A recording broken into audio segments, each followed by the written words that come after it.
Olá pessoal, uma ótima tarde a todos. Vamos aí ao noticiário do meio da tarde. Tudo gira em torno dessa última fase da Lava Jato, a Operação Carbono 14, que na prática investiga aí o assassinato de Celso Daniel. E eu vou dizer para você quem vai resolver essa questão que ficou durante tantos anos enterrada junto com o corpo de Celso Daniel desde 2002. Quem vai resolver esse crime, quem vai desvendar o assassino de Celso Daniel e o mandante do assassinato é um homem chamado Sérgio Moro, o juiz que tem movimentado a nação brasileira. Não adianta o Supremo tentar barrar Sérgio Moro, não adianta o Supremo dizer, olha, manda tudo pra cá, é triplex, é sítio de Atibaia, porque tem tanta podridão envolvendo aí grandes figuras políticas desse país que Sérgio Moro tem trabalho aí por muito tempo. O que a Operação Lava Jato descobriu e qual é aí a linha de investigação e também de interlocução entre os crimes, entre os esquemas de corrupção? Primeira coisa, Sérgio Moro deu um despacho.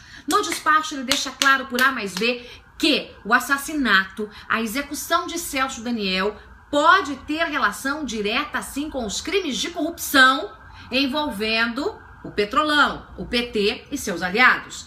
E mais, os procuradores entenderam pela linha cronológica de tempo que Mensalão e Petrolão caminharam juntos. Quando o Mensalão era investigado e julgado, gente, o PT montava o Petrolão. Os esquemas são correlatos, saiu de um e já entrou em outro. É muito maior, o Petrolão é muito maior, infinitamente maior que o Mensalão, tanto que é o maior esquema de corrupção da história do mundo. O Sérgio Moro conseguiu enxergar que essas cartas estão entrelaçadas. Sérgio Moro vai esclarecer a execução de Celso Daniel. Gente, olha, os nomes que apareceram agora, certamente o Marcos Valério vai voltar a depor e tem que voltar a depor, porque lá na época do Mensalão, se você que acompanha o noticiário há algum tempo não se lembra, eu vou relembrar aí pra você.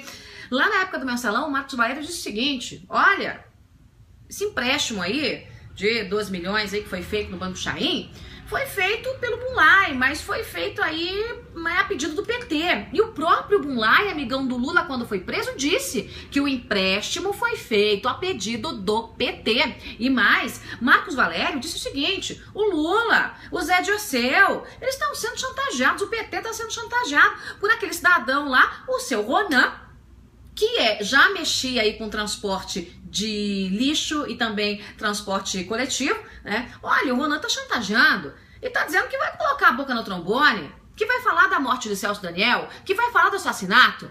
Então o que aconteceu na história? Ronan chantageou, né? O dono do Diário do Grande ABC, chantageou PT, Lula e Zé Dirceu de acordo com Marcos Valério. Não adianta ter piti no meio da história. O Marcos Valério foi que falou. E falou em depoimento, lá na época do Mensalão. O empréstimo foi feito, a Petrobras devolveu isso em negócios, né, para o Grupo Chaim. E esse dinheiro, 6 milhões, foi parar na mão do seu Ronan e outros 6 milhões para pagar dívida de campanha do PT. Pelo menos é isso que a investigação aponta. O que o seu Ronan fez com esses 6 milhões de reais? Comprou o Diário do Grande ABC.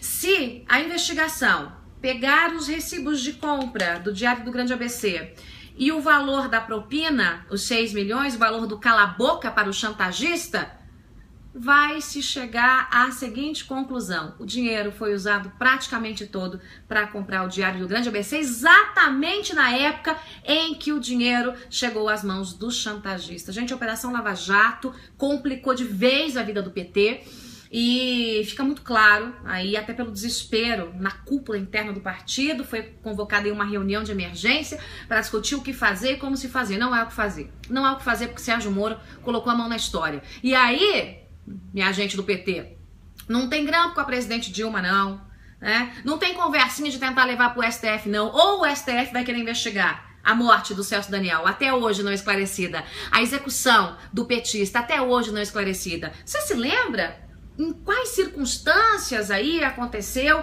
a morte de Celso Daniel, a execução de Celso Daniel? O PT abastecia o seu projeto criminoso de poder em Santo André.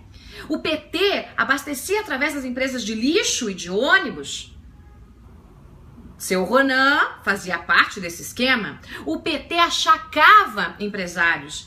A prefeitura de Celso Daniel fazia parte do esquema. E qual era a promessa do PT, de Lula, dessa turma? Olha, a gente vai usar o dinheiro aqui, esse dinheiro é sujo, mas o dinheiro é para o partido, é para o crescimento do partido, é para a gente fazer aí o partido crescer e aparecer, para a gente chegar à presidência da República, aquela conversa toda. Pois muito bem, Celso Daniel descobriu que o dinheiro, né, da corrupção não era apenas para manter o projeto tão corrupto quanto o mais criminoso de poder do PT, que também era para bancar mamatas de um e de outro, que era para bancar aí mordomias, que era para bancar propinas milionárias, dinheiro, por exemplo, como esse aí que foi para as mãos do seu Ronan. E aí o Celso Daniel falou: eu não quero mais esse negócio, vou acabar com esse esquema. E de repente amanheceu morto.